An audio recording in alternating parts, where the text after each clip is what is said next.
আমি ভরত কুমার বিশ্বাস। এই গানটির কথা সুর শ্রদ্ধেয় গীতিকার পুটি মনসুর। গানটি গাইবার চেষ্টা করছি মাত্র। মধুমতি রে বলে কোথায় গেলে পাবো আমি তাহার ঠিকানা,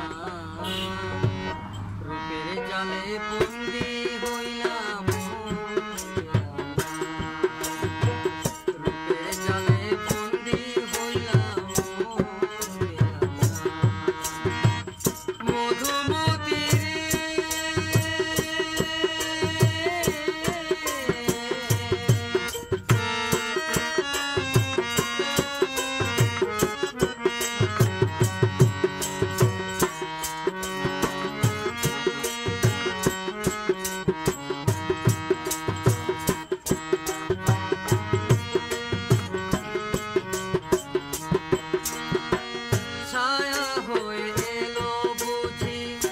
আকাশের নীল, তার সোহাগে জল